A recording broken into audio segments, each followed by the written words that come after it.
রাজধানীর গুরুত্বপূর্ণ আসনগুলোর একটি ঢাকা-15, কিন্তু আধুনিক নগরীর অংশ হয়েও এখানকার বাসিন্দারা এখনও ভুগছেন নিত্যদিনের নানা সমস্যায়। নেই একটি পূর্ণাঙ্গ সরকারি হাসপাতাল, সামান্য বৃষ্টি হলেই সৃষ্টি হয় জলাবদ্ধতা, আর বর্ষা এলে তলিয়ে যায় রাস্তাঘাট।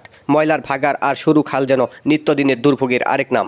সরকারি হসপিটাল এখানে নাই, আমরা সেই যাওয়া লাগে, আমাদের সেই শরৎই যাওয়া লাগে।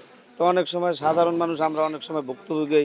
হ্যাঁ, এখানে আমাদের আশপাশে যদি ভালো কোনো একটা হসপিটাল থাকতো সরকারি, এই 15 আসনের ভিতরে, তাহলে আমাদের জন্য একটু সুবিধা হইতো।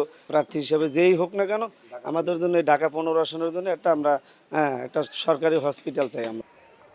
এই আসনের বিভিন্ন এলাকায় ঘুরে দেখা গেছে খালগুলো দীর্ঘদিন সংস্কার না হওয়ায় পানি নিষ্কাশনের ব্যবস্থা ভেঙে পড়েছে। এতে সবচেয়ে বেশি ভোগান্তিতে পড়েছেন বস্তিবাসীরা। পানির জন্মাবস্থার কারণ হলো মেন ড্রেন, সুগারেজ লাইনগুলার সবচেয়ে সমস্যা বেশি। এই সুগারেজ লাইনগুলাটা উপরে করতে হবে, এটা তো সুগারেজ লাইন না, এটা আছে ড্রেন করা, ড্রেনে হবে না, এটা পাইপ বসাতে হবে। এই পাইপ বসালে এই জিনিসটা সিটি কর্পোরেশনের দৃষ্টি আকর্ষণ করছি, পাইপ বসালে এই জিনিসটা সমাধান হবে। আমাদের এই আসনে যে আসকে মন্ত্রী যারা আসছে, কোনোদিনও এই রাস্তাটা মেরামত বা কোনো কিছু করে নাই। সাধারণ বৃষ্টি হইলে এলাকাটা পুরো জলাবদ্ধতা হয়।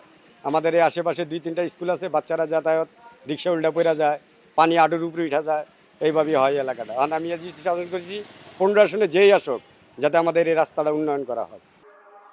একজন বাসিন্দা চেঞ্জ টিভিকে জানান, বৃষ্টি হলে রাস্তায় হাঁটাচলা ও যান চলাচলে সৃষ্টি হয় দুর্ভোগ, আর ময়লার ভাগাড়ের দুর্গন্ধে অতিষ্ঠ এলাকাবাসী।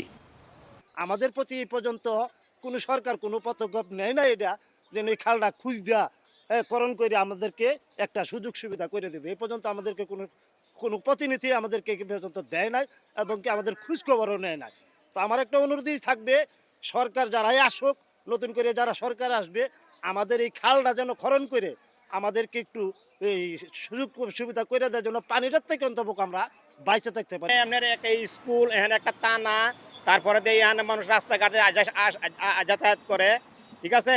এখানে তো ময়লা, এই দুর্গন্ধ, এটা থাকার উচিত না। এটা আপনার পরবর্তী সরকার যেই আসে, আপনি এটা যে সরানোর জন্য তাকে বিনীতভাবে আমি অনুরোধ করছি। এবারের নির্বাচনে ঢাকা-15 আসনে বড় রাজনৈতিক দলগুলোর প্রার্থীরা মাঠে রয়েছেন। 11 দলীয় জোটের প্রার্থী জামাত আমির শফিকুর রহমান এবং বিএনপি মনোনীত প্রার্থী শফিকুল ইসলাম মিল্টু প্রচারণায় নেমেই দিচ্ছেন উন্নয়নের আশ্বাস।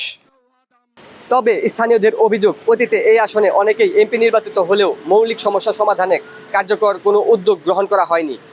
দীর্ঘদিনের জমে থাকা প্রত্যাশা কতটা পূরণ করতে পারবেন নবনির্বাচিত প্রতিনিধি, সেটি এখন দেখার বিষয়। changeTV.press, এক ফোঁটা হলুদও নেই।